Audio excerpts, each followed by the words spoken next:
Bonsoir à tous, c'est l'heure de l'actualité sur RTI 1. Voilà tout de suite les titres de ce lundi soir. Le nouveau président de la BOAD, Banque Ouest-Africaine de Développement, a été reçu aujourd'hui par le président ivoirien. Le béninois Serge Ekwe, dont la candidature avait été soutenue par la Côte d'Ivoire, a présenté au président Alassane Ouattara sa vision de l'institution financière commune. Félix Houphouët-Boigny s'en est allé le 7 décembre 1993. Ce lundi, la Côte d'Ivoire commémore les 27 années de sa disparition. Le tout premier président ivoirien aura apporté à la nation ivoirienne sa vision d'une Côte d'Ivoire moderne et prospère, dont la voix compte aujourd'hui dans le concert des nations. La 6e revue annuelle des réformes politiques, programmes et projets de l'Union économique et monétaire ouest-africaine en Côte d'Ivoire s'est ouverte aujourd'hui à Abidjan. La commission de l'UEMOA passe en revue le processus d'intégration dans les 8 États membres. Et puis ce scrutin couplé au Ghana, plus de 17 millions d'électeurs ont été invités aux urnes aujourd'hui.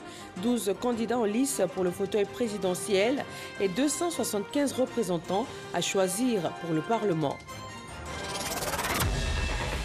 Lundi 7 décembre, bienvenue à tous. Merci de nous rejoindre pour le 20h. Vous êtes sur RTI 1.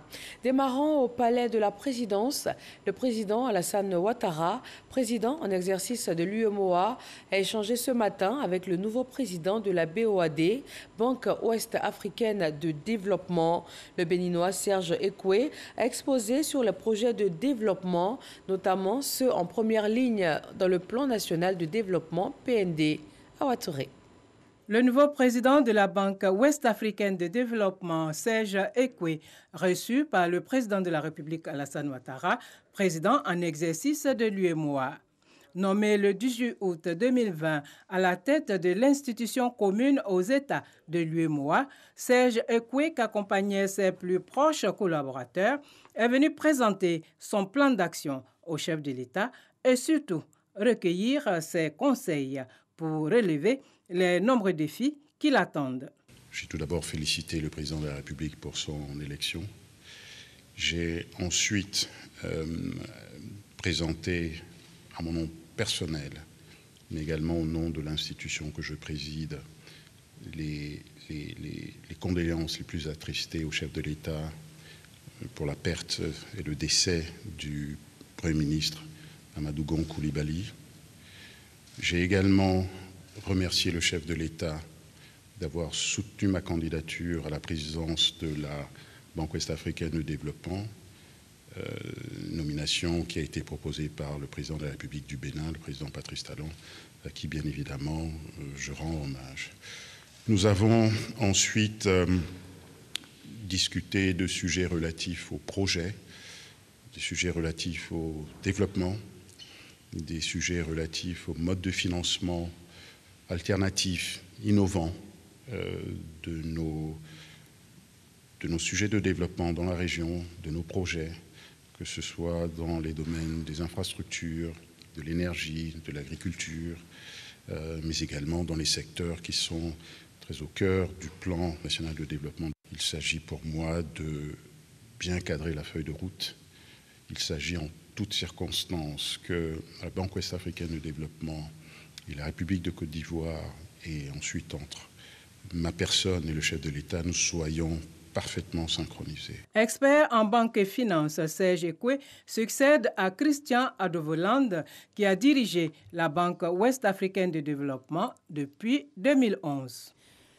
Le nouveau patron de la BOAD s'est également rendu ce lundi à la Bourse régionale des valeurs mobilières. Là aussi, il a exprimé sur les projets en vue d'appuyer les États dans la mobilisation des ressources et de les accompagner dans leur politique de développement. Lancine Bakayeko. Cette visite de travail à la Bourse régionale des valeurs mobilières basée à Abidjan marque la volonté du nouveau président de la Banque ouest-africaine de développement BOAD de faire du marché financier un instrument essentiel dans la mobilisation des capitaux nécessaires au financement des États de l'UEMOA. Aujourd'hui, une urgence au regard des incidences de la pandémie mondiale sur plusieurs secteurs économiques. Alors, la banque, ça dépasse le cadre de la BRVM. j'aurai l'occasion d'en discuter avec les plus hautes autorités de la République de Côte d'Ivoire. Le sujet du développement, plus que jamais, à l'aune de la pandémie à laquelle nous devons faire face, le rôle de la Banque ouest-africaine de développement, c'est renforcer ses concours, développer ses expertises. Ceci est au top, au sommet de l'agenda qui est le mien et qui est également celui de l'institution que je préside. En signe du partenariat privilégié qu'il entend tisser avec la Bourse, le président Serge Ekwe, lui-même pur produit de la finance internationale et des marchés des capitaux, a pu parcourir quelques services stratégiques, notamment le bloc de cotation avec ses 46 sociétés, ou encore la salle de marché où se déroule, entre autres, le traitement des transactions spéciales et les opérations d'acheter-vendu. La banque, vous le savez, est un acteur incontournable pour nous.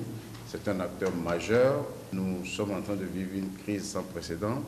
On va sortir de cette crise. Il faut des actions innovantes, des actions fortes pour accélérer maintenant ou redémarrer nos économies.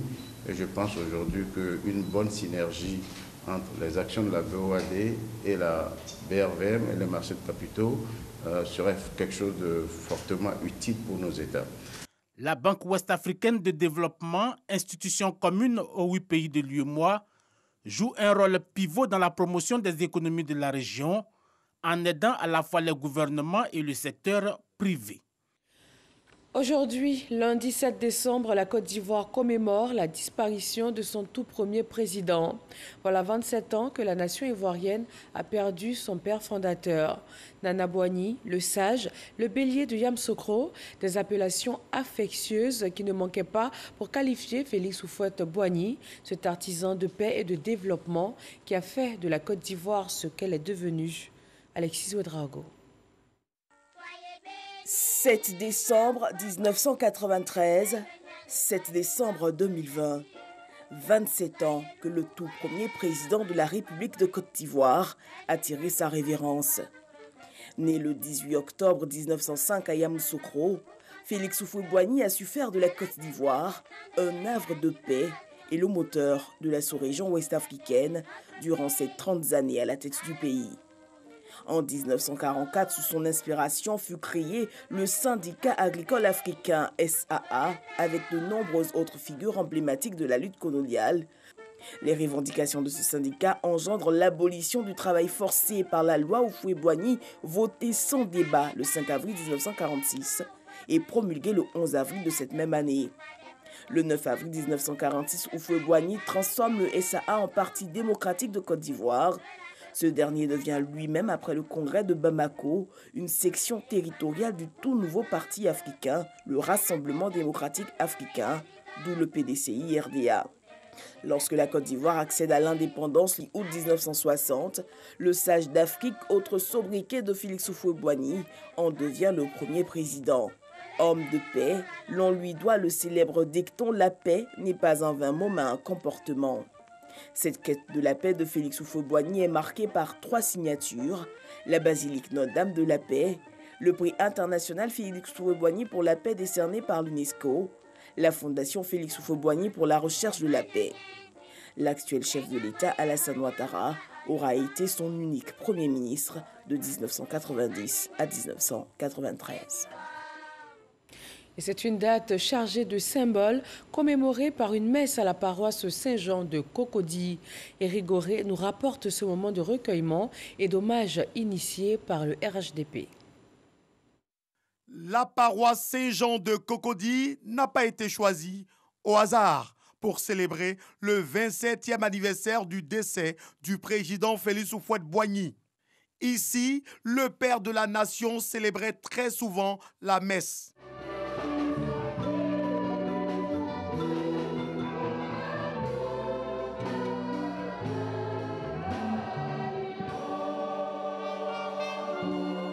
C'est devenu un rituel pour cette paroisse de rendre hommage à l'illustre disparu chaque année. 27 ans après son décès, l'Église se souvient toujours de Félix Houphouët-Boigny, sa famille également.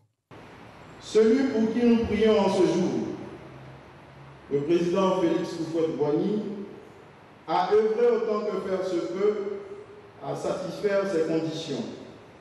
En effet, le président Félix Houphouët-Boigny fut un homme de foi et de paix. C'est un jour très important pour nous, membres de la famille, et nous souhaitons que de l'endroit où il se trouve, il prie pour la Côte d'Ivoire, pour la paix, pour que la paix soit en Côte d'Ivoire. C'est l'élément essentiel dans ce jour anniversaire, que la paix soit sur la Côte d'Ivoire.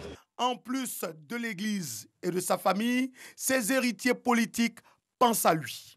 L'initiative de cet hommage est du RHDP, le Rassemblement des Oufouettistes pour la démocratie et la paix. Nous sommes donc un parti oufouettiste et en toute évidence, nous sommes donc tous habités par ces vertus de paix, de dialogue et de tolérance. Il était donc normal qu'aujourd'hui, en ce jour anniversaire de son décès, que nous venions donc à l'église pour faire valoir la spiritualité. Parce qu'au-delà de tout, c'est la spiritualité qui nous guide et qui nous renforce et qui nous permet de surmonter toutes les épreuves. Le 7 décembre 1993 est une date devenue célèbre et historique pour la Côte d'Ivoire. Car cette Côte d'Ivoire a enregistré en ce jour-là le décès de son premier président de la République. Le père de la nation, Félix Houphouët-Boigny, quittait ainsi le monde des vivants pour l'au-delà. En ce jour anniversaire, la Fondation Félix Houphouët-Boigny pour la recherche de la paix a aussi initié une prière pour le repos de l'âme du premier président ivoirien, messe d'action de grâce à la basilique Notre-Dame de la Paix de Yamoussoukro, prière aussi pour la paix en Côte d'Ivoire. La basilique Notre-Dame de la Paix et la Fondation Félix Houphouët-Boigny pour la recherche de la paix se sont engagés à une communauté d'action. On va rester sur place à Yamoussoukro, mais l'événement est tout autre. Devant le Sénat, le ministre du Budget et du Portefeuille de l'État a présenté 2 projets de loi de finances adoptés à l'unanimité par les sénateurs de la Commission des affaires économiques et financières. Kader Sogodogo. La loi de finances portant règlement pour l'année 2019 et la loi de finances rectificative portant budget de l'État pour l'année 2020. 2 projets de loi au Sénat. Les sénateurs membres de la Commission des affaires économiques et financières passent à la loupe la gestion de l'État. Le ministre du Budget et du Portefeuille de l'État, Moussa Sanogo, émissaire du président de la République, après un passage réussi devant les députés, est à l'épreuve du Sénat. L'exécution du budget de l'État a été marquée par plusieurs facteurs, notamment le besoin d'accélérer les actions de l'État en faveur des populations les plus défavorisées, avec la mise en place du PS-Gouv. Aussi, des aménagements du budget ont-ils été opérés en ressources et en dépenses après le vote de la loi des finances, afin de prendre en compte les évolutions observées au niveau de certaines recettes fiscales et de certaines dépenses de l'État, tels que le service complémentaire généré par les opérations d'émission de titres publics sur les marchés monétaires et financiers, la subvention au secteur de l'électricité, l'accroissement de certaines dépenses sociales, ainsi que du niveau d'exécution de certains projets. L'année 2019 enregistre un excédent de plus de 64 milliards de francs CFA pour un budget précis de 7 726 milliards 503 851 850 francs CFA. Le projet de loi rectifiant le budget 2020 a enregistré 2 plans arrêtés par le gouvernement pour faire face à la Covid-19. Un plan de riposte de 95,9 milliards de francs CFA et un plan de soutien de 1 700 milliards de francs CFA. Au final, c'est à l'unanimité que les sénateurs adoptent les 2 projets de loi. Nous avons pris connaissance du rapport de la Cour des comptes qui a examiné les comptes de l'État sur cette base. Et le Parlement ne fait qu'entériner ce que la Cour des comptes, qui est l'œil du Parlement, pour permettre d'avoir une idée et d'approuver ce que l'État a exécuté au titre de cette année 2019. Vu le résultat excédentaire de 64 milliards qui s'est dégagé pour la gestion de 2019, je pense sincèrement que l'État a bien exécuté le budget de 2019. Compte soldé donc pour le gouvernement pour sa gestion financière au titre de l'année 2019. Quittant Yamoussoukro pour la capitale économique Abidjan, il se tient les 13e et 14e sessions extraordinaires de l'Union africaine sur la zone de libre-échange continentale africaine et sur le projet Faire taire les armes à Abidjan pour entre autres approuver les recommandations des ministres du commerce sur les échanges dans la zone. Abou Sanogo. C'est par visioconférence que se sont tenues les 13e et 14e sessions extraordinaires de la conférence des chefs d'État et de gouvernement de l'Union africaine sur la zone de libre-échange continentale africaine, en abrégé ZLICAF. Des réflexions pour approuver tous les instruments nécessaires au lancement des échanges dans le cadre de la zone de libre-échange continentale africaine. Un autre point saillant de cette rencontre, l'adoption de la décision établissant la politique et la base juridique pour assurer la mise en œuvre opérationnelle de la ZLICAF le 1er janvier 2021, conformément aux listes de concessions tarifaires, aux règles d'origine et aux programmes intégrés convenus sur le commerce des marchandises et le commerce des services. La Côte d'Ivoire était représentée par son ministre du Commerce et de l'Industrie, Souleymane Diarra. La Côte d'Ivoire a déposé ses instruments de ratification de l'accord de la ZLECAF et a transmis ses offres tarifaires, aussi bien au niveau des marchandises que des services, à la CEDEAO.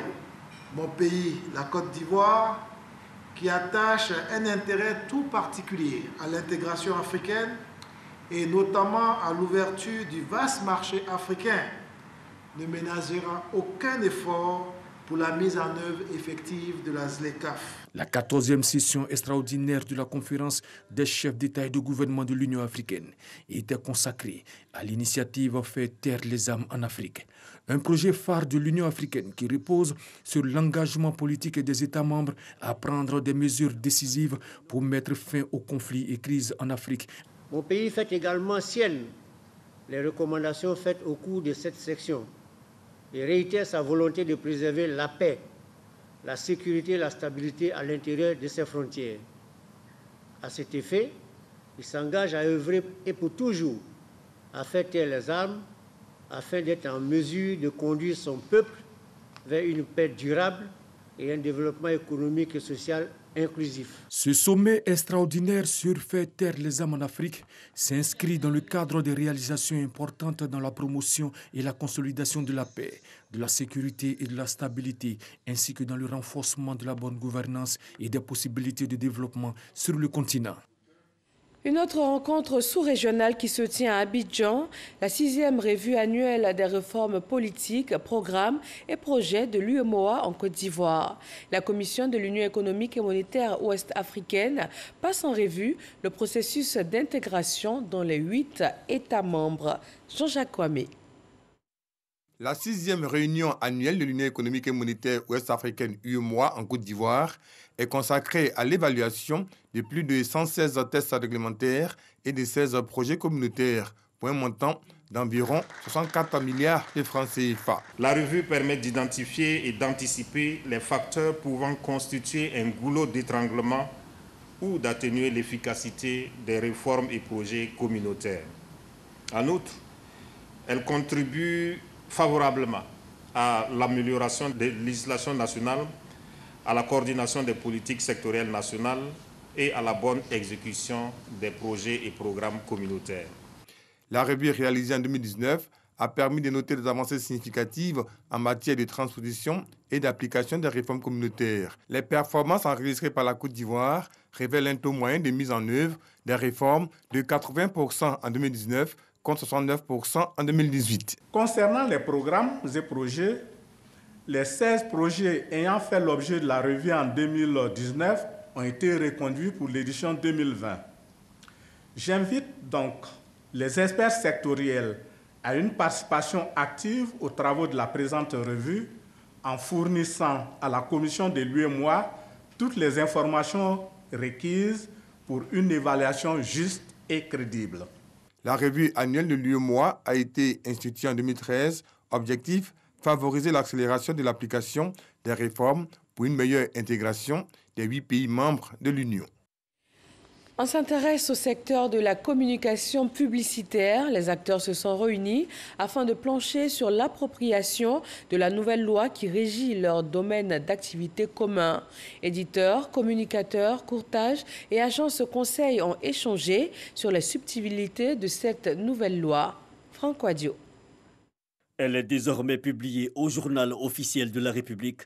La loi numéro 2020-522 du 16 juin 2020 porte un régime juridique de la communication publicitaire.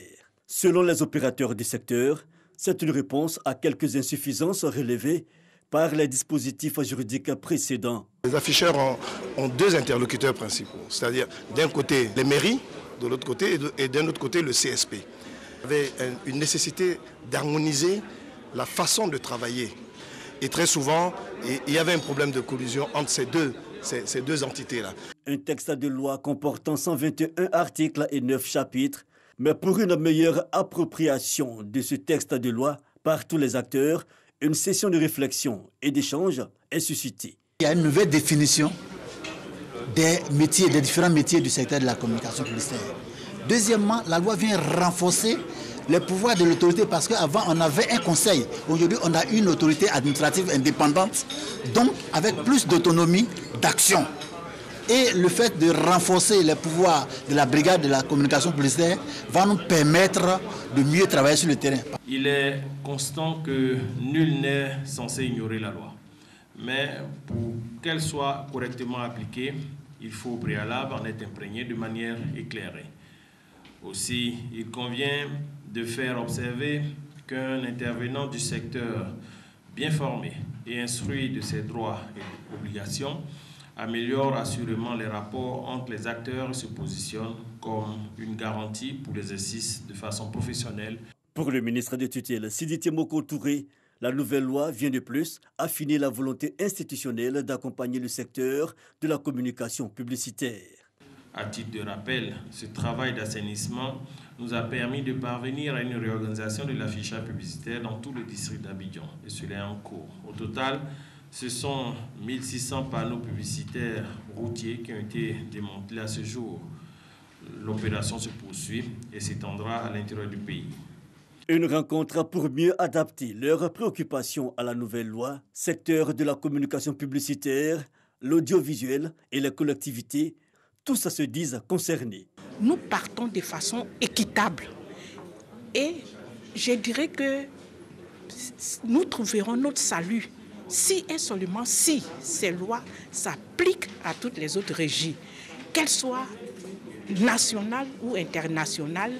Bon, ça vient réparer, ça vient faciliter parce que je pense que toutes les collectivités, on aura les mêmes informations. Parce que j'ai l'impression qu'on se marche un peu là-dessus. Au cours de la séance, plusieurs panels pour affiner les points d'incompréhension et les différents corps de métier tels les agences, conseils, éditeurs entre autres, appelés à rééditer ce type d'atelier d'imprégnation en interne.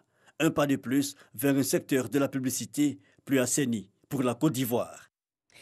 Dans l'audiovisuel également, on se dote de règles. La Société ivoirienne de télédiffusion, IDT, a présenté aujourd'hui sa charte organisationnelle couplée au lancement des entretiens individuels annuels. Ce projet de gestion des emplois et aussi des compétences vise à décliner les valeurs, la vision de l'entreprise pour améliorer la performance des 114 employés. Jean-Marc Djadji. La charte organisationnelle de la Société ivoirienne de télédiffusion, IDT, est dévoilée à l'ensemble des collaborateurs. Elle marque aussi le lancement des entretiens individuels annuels, deux outils de mesure qui visent à améliorer les performances de l'entreprise et des 114 employés. Le monde est en mutation totale et toutes les entreprises qui prennent un pari sur l'avenir ont besoin d'avoir une boussole. Et la boussole se définit par une charte organisationnelle. Les entretiens vont le montrer. Si la personne évaluée a besoin d'un accompagnement professionnel et autres, on va la direction prendre des dispositions pour que ces personnes-là bénéficient de quelques renforcements de capacité, de sorte à pouvoir tenir le poste. La direction générale remet des symboliques des valeurs de l'entreprise aux membres du comité directeur, signe d'une parfaite synergie entre les collaborateurs. Les sociétés étatiques ne doivent plus fonctionner comme des administrations traditionnelles. Ces sociétés doivent être performantes afin de ne pas faire perdre de l'argent à l'État. Donc, il y a un certain nombre d'instruments qu'il faut à une société qui se veut rentable. Elle répond à une démarche qualité sur laquelle nous voulons nous appuyer pour réaliser les performances devant faire de notre société le leader dans le domaine de la télévision numérique terrestre en Afrique. L'opération d'évaluation des travailleurs de la Société ivoirienne de télédiffusion IDT démarre le 8 décembre et s'achèvera le 17 décembre 2020. Le secteur de l'audiovisuel, aussi bien en Côte d'Ivoire que dans le monde, joue un rôle essentiel dans la lutte contre le coronavirus, avec un accent sur la prévention. Voyons le point chiffré de ce 7 décembre en terre ivoirienne.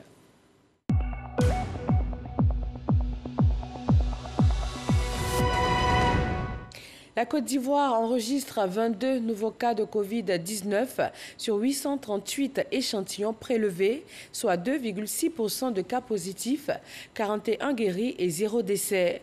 À la date du 7 décembre, le pays compte 21 507 cas confirmés, dont 21 150 personnes guéries. On dénombre malheureusement 132 décès et 225 cas encore actifs. En plus de ce point quotidien sur la situation du coronavirus en Côte d'Ivoire, le ministère de la Santé et de l'Hygiène publique a tenu aujourd'hui son point presse bimensuel. Du lundi 23 novembre au dimanche 6 décembre, 347 nouveaux cas de Covid-19 ont été recensés. Grâce Kando. Les données de la quinzaine écoulée du point de la maladie à coronavirus Covid-19 se présentent comme suit. 347 nouveaux cas de Covid-19. Le taux de positivité se situait entre 0,7 et 3,2%. 311 nouvelles guérisons portant le nombre total de personnes déclarées guéries à 21 109, soit 98,45% des cas de Covid-19 enregistrés depuis lors. Un décès malheureusement a été notifié, portant le nombre total de décès de Covid-19 à 132, soit 0,61% des cas. 244, le nombre de cas encore actifs, soit 1,13% du nombre total des cas confirmés.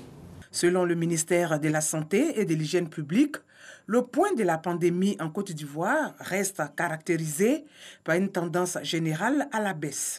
On note une baisse du taux de positivité à 2,29 en moyenne. Il demeure toujours en dessous de 5%. Le taux de guérison reste toujours stable autour de 99%. Il en est de même pour la létalité en dessous de 1% des cas. Au plan sécuritaire, les actions de sensibilisation et de contrôle se poursuivent sur le terrain. Au total, 573 établissements composés de maquis, bars, boîtes de nuit, restaurants et hôtels ont été visités. Pour éviter une recrudescence de la pandémie, des recommandations sont faites.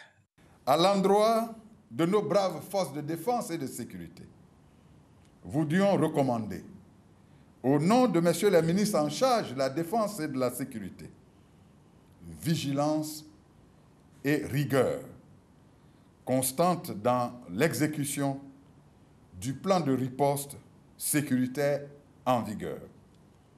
Interpeller au besoin tous ceux et toutes celles qui, en cette période sensible de fin d'année, ne respecteraient pas les mesures minimales de port de masque dans les lieux recevant du public, notamment les surfaces commerciales, les maquis, restaurants, bars, boîtes de nuit, hôtels, cinémas et salles de spectacle ou de rassemblement public. Pour le ministère de la Santé et de l'Hygiène publique, le respect des mesures barrières reste le seul moyen efficace de lutte contre la COVID-19. Le ministre Alain Richard Donvaï lance un projet immobilier au bénéfice des agents du ministère des Eaux et Forêts. Un projet immobilier dont la première phase sera réalisée dans la commune de Songon pour 1210 logements. Mamadou Kouassi. Projet de réalisation de la cité des agents du ministère des Eaux et Forêts devient une réalité. Dans 6 mois, les premiers acquéreurs pourront occuper leur maison Et cette opération immobilière serait réalisée dans la commune de Songon avec 1210 logements. Cette initiative de M. le ministre, nous la saluons et nous sommes avec M. le ministre pour que ce projet-là puisse réussir.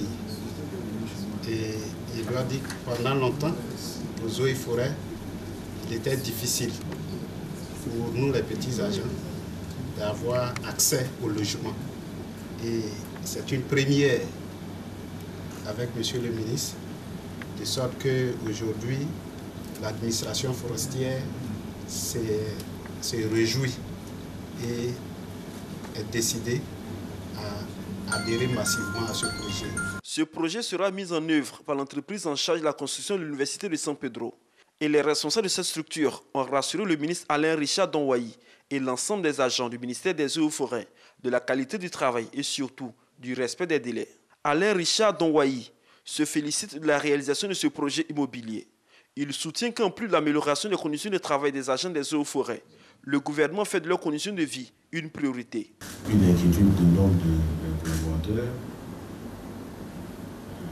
que ce projet ne soit pas juste une présentation qui est très belle à voir, un projet qui est très alléchant, mais surtout que ce soit une réalisation concrète, que dans quelques mois, nos familles puissent avoir un toit et que nos agents, nos collaborateurs puissent dire qu'ils sont propriétaires d'une villa, d'une résidence, d'un appartement. En plus de sa souscription, le ministre Alain Richard Donwayi souscrit également pour 4 autres agents de son ministère. L'acquisition des logements des agents des Eaux et Forêts se fait sans apport initial et le prélèvement se fait à partir des frais de bail sur une durée de 20 ans, selon le choix.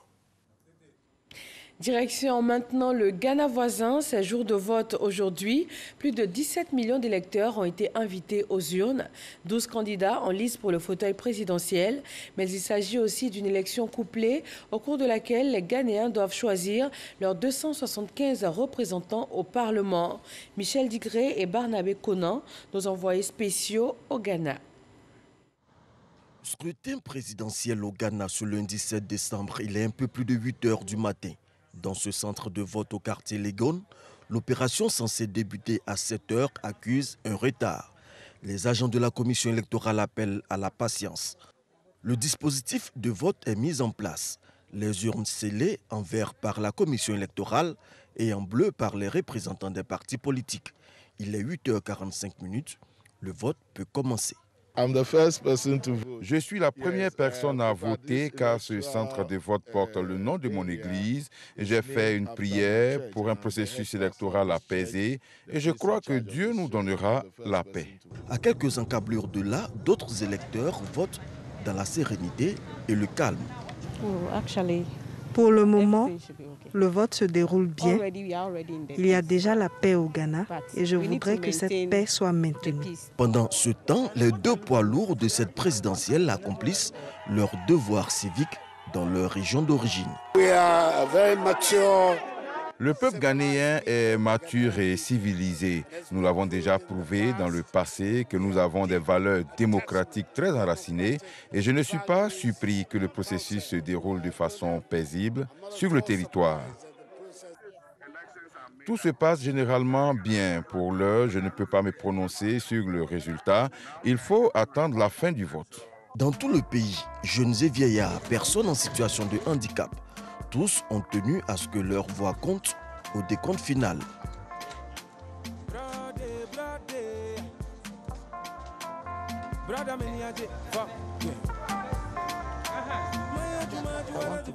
Je veux voter le président et le député de mon choix. Le vote est très important pour moi car je suis membre de partis politiques depuis longtemps. Je veux que les autorités fassent beaucoup de choses pour le Ghana.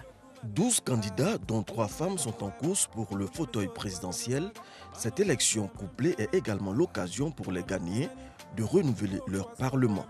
275 sièges sont à pouvoir, mais peu importe l'enjeu, le plus important sera certainement pour les Ghanéens la préservation des acquis démocratiques du pays. Et on reste en image au Ghana avec nos envoyés spéciaux qui nous font savoir que le dépouillement des bulletins de vote a commencé et cela juste après la fermeture des bureaux de vote. La présidente de la commission électorale du Ghana a déclaré que son institution va mettre tout en œuvre pour proclamer les résultats dans un délai maximum de 2 jours. Et voilà, merci de nous avoir suivis. L'actualité également sur notre site internet rti.ci. Très bonne fin de soirée. Bonsoir.